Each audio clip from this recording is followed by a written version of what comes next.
A little confused about the role of the thumb in your violin bow hold? That's what we're going to cover in today's video. Hi, I'm Heather Kaye. I work with dedicated adult violinists online who desire impeccable technique and to play with gorgeous tone. In this video, you will discover the role of the thumb in the violin bow hold for best results. So we'll start off with an exercise right off the bat that I'd like you to give it a go. It's a bit challenging. And what we're going to do is set the bow on the string, let's say the D string, and we're going to lift all the fingers. Okay, so you're just holding up the bow with your thumb. Now, if your thumb is not in the proper position, that's going to be extremely challenging, or if you don't understand the balance the stick has upon the thumb, how it's balanced upon the thumb, it's also going to be difficult. So let's get into this. Our thumb in the bow hold has a very significant role, actually, and if it's tense, it's going to make many bow strokes extremely difficult, and you'll most likely have choppy bow changes.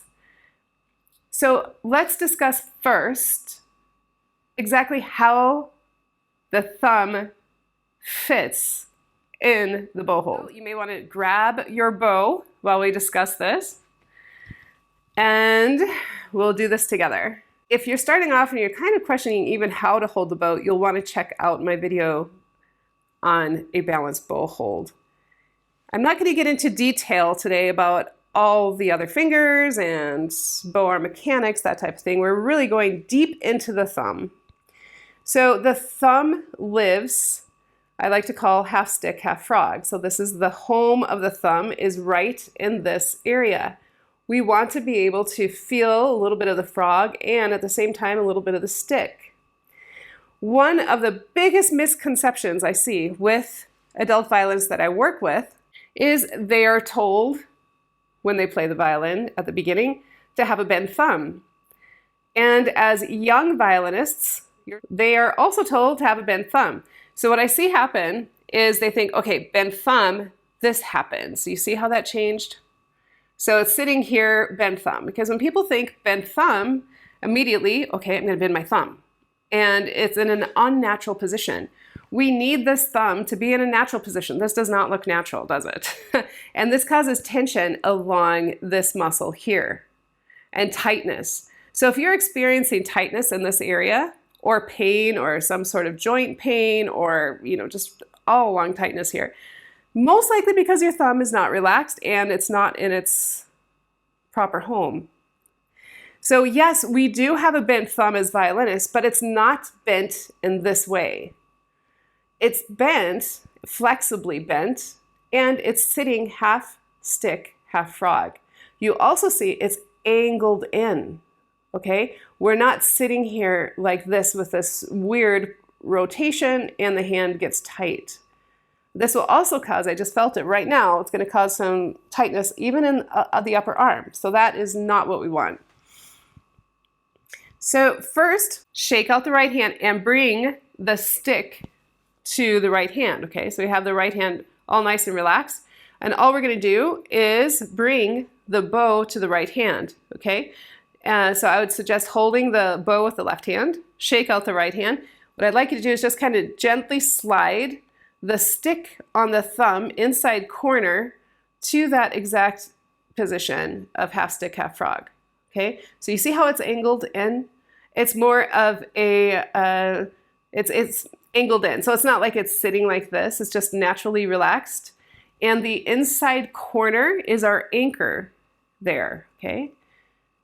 And it just fits right nicely in there. That's how you can find how that feels. Just let it slide right in on that inside corner and kind of catch on the thumb.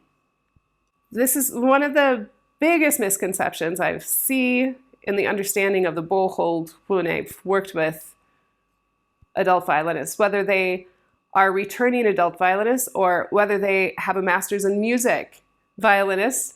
This is something that's just not really talked about. What's talked about at the beginning of the violin journey? Bent thumb, bent thumb. And what I've seen violinists understand it, it's like this, but it's actually angled in. Okay? We need to have flexibility in this joint, in the thumb. If this joint is not flexible, it's going to make a lot of advanced bow strokes practically impossible to be clean. Spiccato is one of them. Sautillé is another. This is really important to be super relaxed and flexible. So if we think about a bent thumb, the immediate reaction is bent thumb. But a bent thumb in the violin world is a thumb that is bent more because the stick is causing that to happen. So let me explain this a little bit more in detail without the stick. So I'll shake my right hand out, okay? Super relaxed.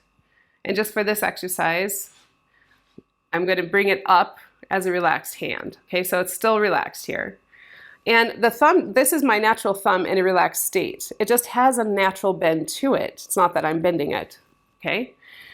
And when we bend our thumb in the bow, it's more like it's responding to the stick. So this is the idea of a bent thumb. This is not the idea of a bent thumb in the bow hold, where we're forcefully bending our thumb. It's just one that it's a nice, natural, relaxed thumb, and it's responding to what we need in the stick because it's flexible. Okay? So I would give that a go. Shake out the hand and just lightly kind of move your thumb with your left hand so you can feel the bend in that knuckle. So I'm going to bring the stick back to our nice relaxed thumb, and I'd like you to think of that thumb as the fulcrum. So if you think about a teeter-totter, you have that triangle underneath the teeter-totter, and that's how our thumb is on the stick here, the stick and the frog. So it's based right there. That's why we are inside corner, because we have a little bit of an angle. We have to keep our thumbnails short. You can't play with a long thumbnail, okay? Because we want to feel that exact spot on the inside corner. And how the stick responds. This is so important in string crossings, in chords, when we're playing quadruple stops, when we're moving from the G string to the E string rather quickly. We feel this pivot, the bow pivot on top of that inside corner as the fulcrum, to always feel that with that relaxed thumb. Okay? When we bring this to the violin, the thumb doesn't live in one place at all times. It is not stagnant. It does adjust its placement to the stick. So here at the frog, our thumb is going to be more bent, as you can see here. Now, it's not that I'm bending it, that just naturally happens as I come to the frog to play at the frog. And when we play at the frog, the bow is slightly tilted away from us, more on the side here. Unless we're doing some repeated triple stops and we're playing flat hair at the frog, then we will be flat hair. But in general, when we're starting a bow stroke, we start with tilted hair at the frog. Okay, so I'm going to get this right in the camera so you can see my thumb, how it sits nice right in there, okay? Now the other thing is, while we're at the frog, it's totally okay for the frog to hit the thumb. You see that? So if your hair or the silver is actually touching your thumb, that's okay. That's why we get a little bit darker horsehair at the frog, because of the oils of our skin. So it is totally okay to feel that. And in some bow strokes, that feeling allows you to respond to the stick. One thing to always keep in mind, we respond to what the stick needs. When the stick pulls a straight bow, we respond naturally to that. When we play a whole bow, we're responding naturally to the stick. We're not forcefully making changes or disruption with our fingers or our thumb as we play. They're just responding naturally to the alignment of the stick. So when we're at the frog, thumb is nice, angled in, half stick, half frog, okay? Now I'm going to pull a long whole bow so you can see what happens with the thumb. You see that? It's starting to straighten out. So here I'm at the tip. You can see that the thumb is still angled in its home, but it is straighter. You do have a little bit of bend in it, and everybody's anatomy is slightly different, so it might not look exactly like my thumb, but when you're at the tip, it's going to definitely be straighter than when we are at the frog. So at the frog, we have more of a bend, and at the tip, it's a straighter thumb. And that needs to just happen naturally. It's not that we're thinking, okay, bent thumb going to a straight thumb and forcing it to happen. It's just a matter of what happens naturally when we move the stick and when we respond to the alignment of what the stick needs. Okay, so when we're at the tip, you may not be touching the frog as much. You might be feeling a little bit more of the stick. Okay, so I'll show you from this angle. So you will be just feeling more of the stick as opposed to being like totally on the frog. Okay, you'll still feel a little bit of the frog, but it's not like you're going to feel it as much as when you're at the frog. You'll have a little bit more contact with the frog. And I'm referring to this part of the frog here. Okay, so we're only a little bit on this part of the frog and the stick. Half frog, half stick is what I'm referring to there. This is really important to check out and to be aware of as you're playing because it affects so many things with tone.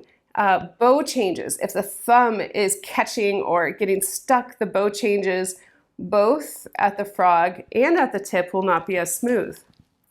So you can practice this with long whole bows, 5 minutes a day on open strings, and just kind of feel how your thumb feels. Allow it to be flexible and not frozen. It needs to respond to the stick. Watch that you are playing with straight bows because that will also affect what is going on with the thumb and where it's being placed. Then after those practicing those long whole bows, I would practice bow changes at the frog. Now, the thumb is not the only character that is in control of smooth bow changes. The fingers have to respond as well in a natural way, not to cause the bow to get out of alignment, that straight trajectory that we need. So I'm going to give you one more exercise to work on the bow thumb, and that's just practicing bow changes at the frog, just here at the lower third. So starting here, going up,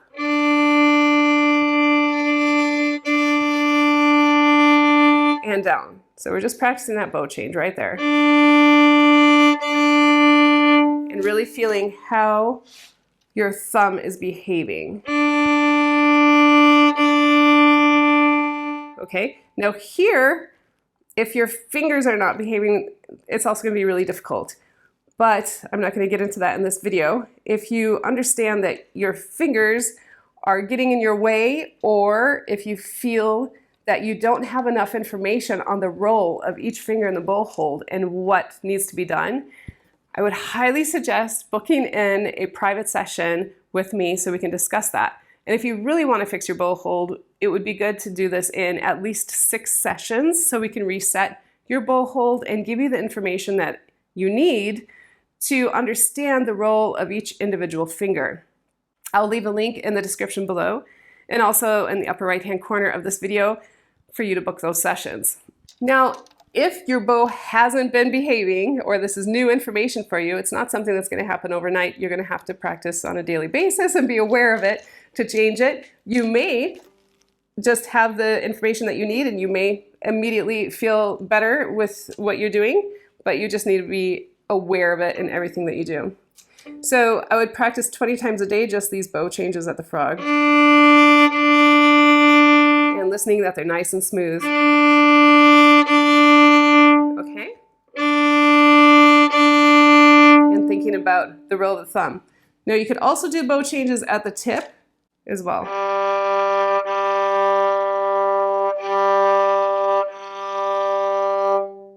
that's going to give you some exercises to kind of be aware of the role of the thumb, how it feels at the frog, how it feels at the tip, and how it needs to evolve from frog to tip back to frog.